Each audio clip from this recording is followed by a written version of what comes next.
بسم اللہ الرحمن الرحیم۔ میں بتا رہا تھا کل کہ محبت کے کتنے فائدے ہوتے ہیں۔ آج آگے چلیے اسی بات کو آگے بڑھاتے ہیں تاکہ آپ بھی اسے مان سکیں، چل سکیں۔ دنیا محبت ہی سے چلتی ہے۔ اللہ تبارک و تعالیٰ فرماتے ہیں اللہ کے رسول فرماتے ہیں المرء مع من احبہ، آدمی کا حشر اس کے ساتھ ہوگا جس کے ساتھ وہ محبت کرتا تھا۔ ہاں، آپ علماء کے ساتھ محبت کرتے ہیں، نیک لوگوں کے ساتھ محبت کرتے ہیں، تو میدان حشر میں بھی کل قیامت کے دن انہی کے ساتھ آپ کا حشر ہوگا۔ یعنی انہوں جہاں کھڑیں گے وہاں حشر کا مطلب یہ ہے، اور ان کے ساتھ جو ٹریٹمنٹ کیا جائے گا وہی آپ کے ساتھ بھی کیا جائے گا۔ اور آپ اگر بد کردار، ظالم، فاجر، فاسق، گنہگار، ایسے لوگوں سے، اللہ کے دشمنوں سے، ان کے ساتھ دوستی رکھتے ہیں، اٹھک بیٹھک، ان سے پیار کرتے ہیں، تو ان کا حشر، آپ کا حشر بھی انہی کے ساتھ ہوگا۔ یعنی جس قسم کا ٹریٹمنٹ ان کے ساتھ کیا جائے گا وہی قسم وہاں بھی ہوگا۔ کیا ٹریٹمنٹ کے معنی کیا ہوتی ہیں آپ کو معلوم ہونا چاہیے کہ جب میدان حشر کے اندر کھڑا کرتے ہیں تو اس وقت وہاں پر دھوپ پرستی ہوئی رہتی ہے، آسمان پر قریب سے سورج آ جائے گا، آسمان تو نہیں رہے گا، آ جائے گا، زمین تانبے کی، آدمی کے اعمال کے مطابق پسینہ اور گرمی بڑھتی جائے گی۔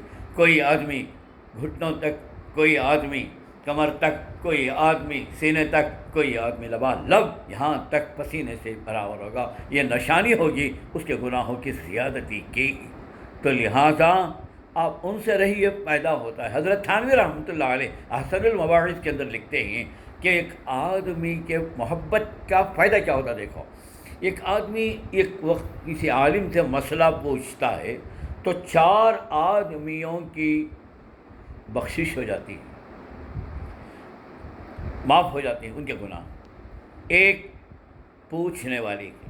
انہیں پوچھ رہا ہے سا مسئلہ پوچھنے پر اللہ اس کی مغفرت فرما رہا ہے، کیونکہ دین سیکھ رہا ہے، وہ دین سیکھ رہا ہے، عبادت ہے، اور عبادت پر گناہ معاف ہوتے ہیں۔ ان الحسنات یذہبن السیئات، فرمایا نیکیاں برائی کو کھا جاتے ہیں۔ آج اسی واسطے کہا جاتا ہے کہ جب کبھی غلطی سے انجانے میں یہ گناہ ہو گیا تو فوراً یہ نیکی بھی کر لو تاکہ ایکول ہو جان دے، اور گناہ تو ایک ہی رہے گا، اس کا گناہ کا سزا، اور نیکی 1 کو 10 ہو کے اللہ اسے معاف بھی کر سکتے ہیں۔ یہ طریقہ ہے، خیر آپ کی پسند، تو اس کی مغفرت۔ دوسری ہے یہ بتانے والے کی، یعنی اس کے سوال کا جواب دینے والے کی مغفرت ہوتی ہے، اللہ تبارک تعالیٰ، کیونکہ وہ بھی عبادت ہے۔